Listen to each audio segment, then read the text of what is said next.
Hi everybody, it's Red from Out of Red's Head. I'm doing a quick little tutorial today about collaging, stitching on paper and fabric with your sewing machine. I thought I'd do a little fall Tic Tac Toe board. I used these in my fall and Halloween journals, and they're fun for a pocket or a tuck spot or a journaling card, which is what I did. You can do a lot of different things with it. So I thought I would do a quick little run through today. If you've never sewn on paper before, hopefully this will clear up some questions for you. And if not, feel free to contact me and I'll try to explain anything that I know. You're going to want to gather up your materials. And so let's run through that. I have a Tic Tac Toe board from Target. These are from the Target Dollar Spot. And then I have some of their matching game cards that were also in the Target Dollar Spot. Aren't they cute? And I have pulled out the scarecrow that I'm going to use today. Here we go. You're going to need some offcuts of paper, and I'm just using these scraps here like I did in this one. And you're going to need a piece of fabric or burlap, and for any of these offcuts or fabric, you can switch it around however you want it to be. So use whatever papers you have or fabrics. You can mix and match however you'd like to do that. This is just what I use, so I'm going to stick with what I had done. As a bonus, if you want, you can add a button and have a needle and thread so that you can sew your button on. And of course your sewing machine and a glue stick. I like to use glue for basting. Alrighty, let's start. I have got my Tic Tac Toe board here, and I'm going to use the sparkly paper first. It's heavier, and I find that if it's at the bottom of the stitching, it just works better. It stays flatter. So I'm put a little bit of glue on the back. It doesn't need to be really glued. You're not going to try to glue it down because you're going to stitch it down. And I'm placing it where I want it to be. And then I'm going to move this out of the way here and bring my sewing machine down.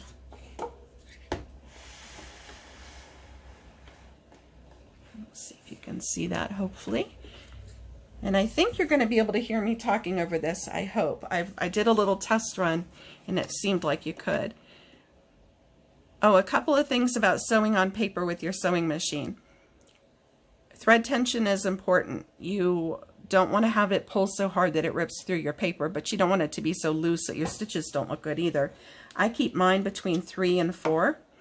You'll want to play around with it a little bit. And the best way that I found is just to take a thin piece of fabric and fold it over and stitch down it with whatever stitch you want to use, and just see how your stitches look. If they're too loose, then you want to tighten it up a little bit. And if they pucker or pull, you're going to want to loosen it a little bit. And I just use, thin fabric to kind of replicate the paper. Or you could use a scrap of paper, however you like to do that. The other thing is, when you buy a notepad that's perforated, you tear it where the perforations are. So obviously if you sew too close together, you're going to have perforations and your paper's going to tear. So I set my stitches wide, and I try to, not back up a lot or sew in the same area a whole bunch.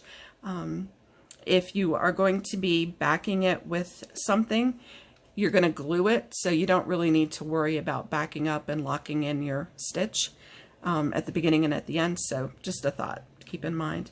I am going to sew with a zigzag. So I love this Brother machine. It's got a lot of stitches, but I haven't even used all of them. I do use the zigzag a lot, number 4, and it's set already at 1.4, and I'm going to bump that all the way up to 3.5, and I'm going to make a 4.5 width here. So it's going to be a big wide zigzag. Excuse me. And basically we are just going to stitch down. Because paper is not fabric, it doesn't cling to the feed dogs like fabric does, so you need to hold on to it a little bit more. It's going to jiggle around. But if you keep an eye on it and don't go too fast, you should be good. And I'm just going around all of the sides. If you don't sew, if you're not someone who sews, it might not occur to you, but if you leave your needle down and lift your foot when you get to the end of a row, you can turn your paper and not have to stop, cut your thread, and restart.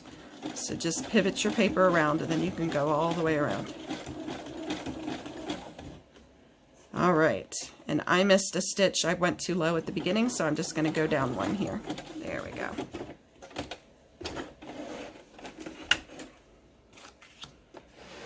Now, I have my first square here, and it's all locked in, and I have to decide what I want to use. And I am going to trim my strings with my little scissors here I've got on the side.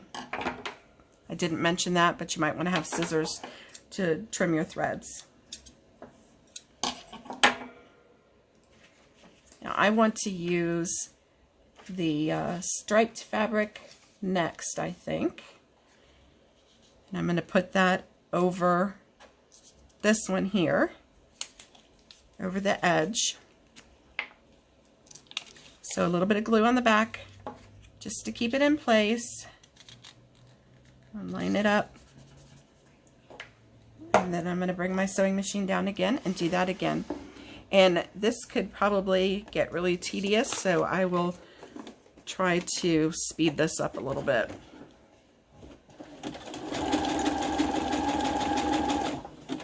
So just going around in my zigzag.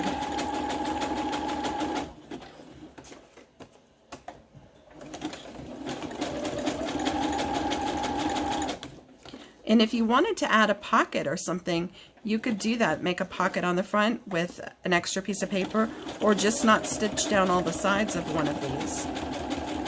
You could do it any way you like to. I just decided to make it, you know, a decorative piece rather than functional on the front, but you could absolutely change that up if you wanted to. All right, so I got the second one down. I'm going to add the third square, and that's going to be my leaves here. I think I'm going to have them go in this direction, and it is quite wide, wider than I would like it to be, so I'm going to trim this down just a little bit.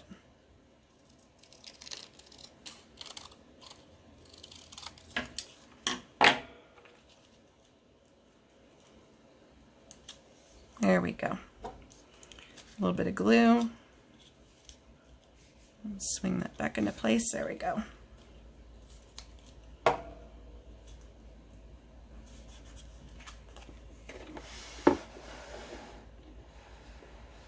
Trying to get it so you can see it feeding through, just in case that helps clarify anything.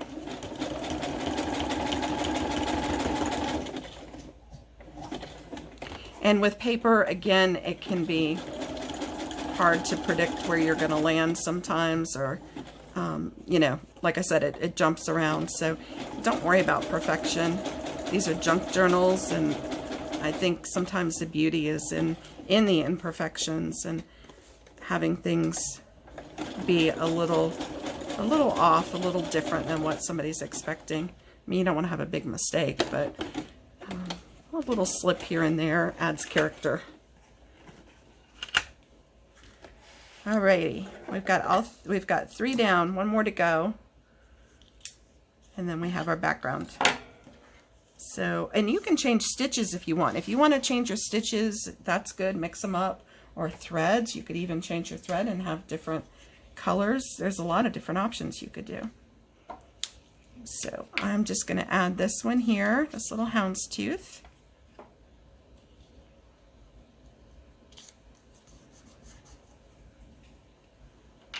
And here we go, last one.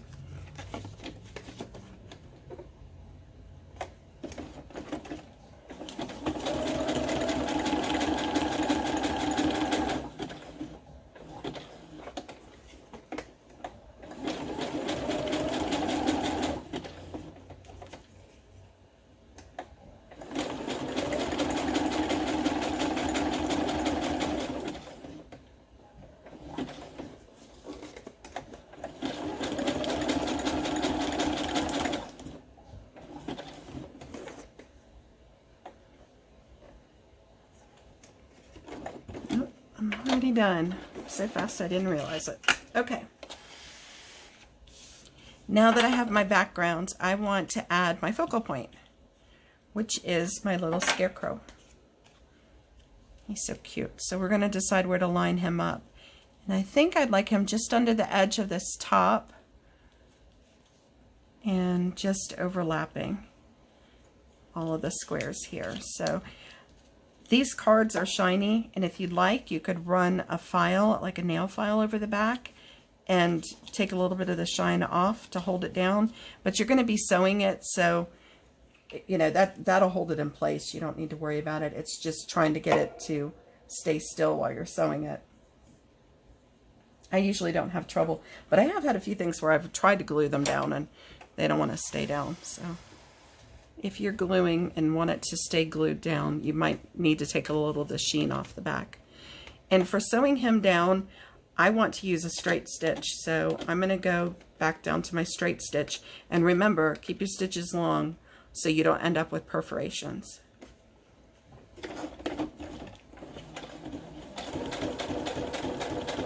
And I'm going to do my best to sew straight, even though it doesn't want to be straight so much.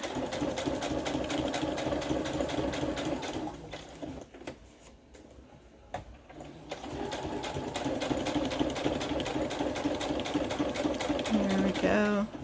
And this would be a good place to leave a pocket if you wanted to, or a tuck spot.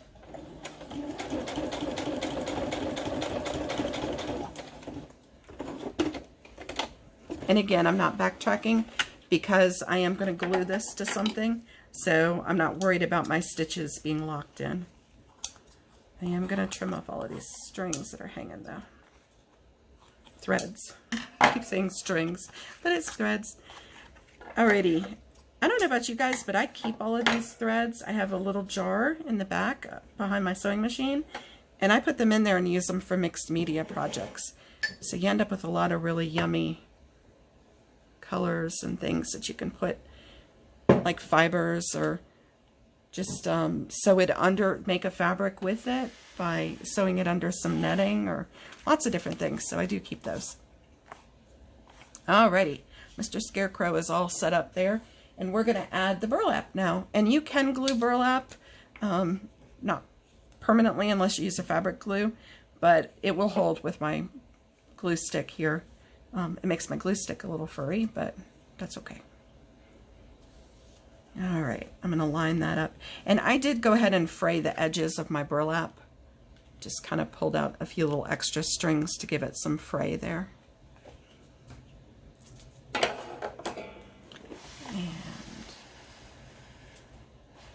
oh, too far. There we go. And I'm going to put this back to a zigzag stitch because it's burlap and it will continue to fray if I don't. And it's going to be a wide setting again, but not quite as wide as I had it, just because it's a smaller patch here. I'm trying to find my foot pedal. I lost it. There we go.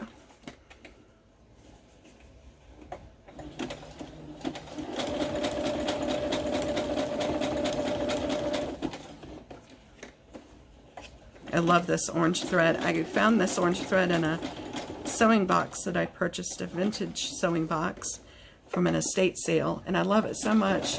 I'm sure that it's available in a modern color, but I like the feeling of using the vintage threads. Oh, missed one. All right, got this trimmed.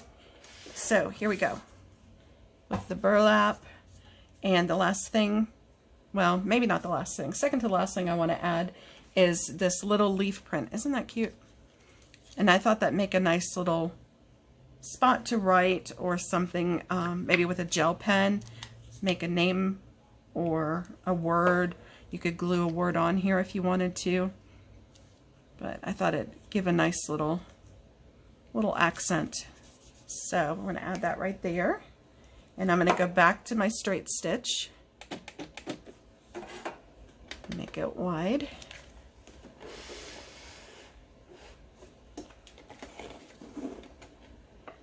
just zip around this real quick.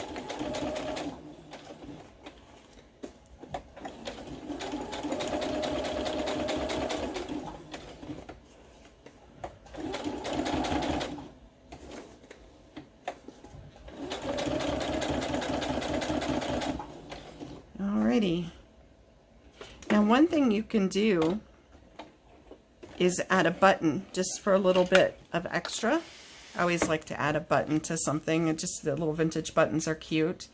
And I have a couple here. This was one that my grandmother had in some of her buttons. She had quite a collection, and I enjoy using them, thinking about how old they are and where they came from and that kind of thing. So I'm going to use this, but a little trick. Sewing a button on paper can be a little tricky because you're having to go up and down and up and down, and you end up making a weak spot in the paper. One thing I like to do is to take my needle and thread and go down through the top hole just of the button, and then I come back up on the other side. If it's 2 buttons, if it's 4 buttons, you just go through the same pattern but with your 4 holes. And now I've got my button like this, just with the thread through it, and I take it and make a knot. My little tail is stuck in there, so I'm going to pull it out. Oh. I had my glasses out ready to do this, and then I set them down. Okay, it's out. So I've tied my thread here. I'm going to knot it just so it doesn't pull out. And you could go through more than once if you wanted to, but just once through works fine. And then trim it off. And then you've got a cute little almost bow, but it's not empty holes. I don't like empty holes on a button. They can, I don't know. It just looks cuter, I think, when it has thread through it. So there you go. You could trim it closer if you wanted, or you could do the knot on the opposite side if you wanted to too. But I like this because it looks like a little bow. And then I just use my Fabri-Tac, or I don't know, any kind of craft glue that will hold a button, and stick that there, and you're good to go. You've got a little place to jot a name or a word, and you've got your cute little card. And on the back, see, it's got a lot of stitches and all. It can be kind of neat too, but I just glued a piece of paper on the back to make it a journaling spot. So that's it. I hope that was helpful. I enjoyed doing this with you, and I hope you'll check back for more tutorials. I am going to be doing a tutorial for the padded fabric cover that I made for a book. It's a hardcover, but with padded with fabric, so I'll be doing that too. Oh, and one other thought. This has been really popular while you're sewing with paper. I take the leftover sheets of scrapbook paper, the big pieces, and add a fabric ruffle down the side. And then when I want to write a little note to somebody or add a thank you for a customer, I cut off a piece and I have a card, and just jot my note inside and put a little sticker here, or, you know, write a thank you or something. And I've had a lot of compliments on these. People get really excited about having something just a little extra special there. And it's super easy to do. You can do a whole sheet in just a few seconds and have them set and ready to cut as you need for the size that you need. Anyway, hope that's helpful. Thank you.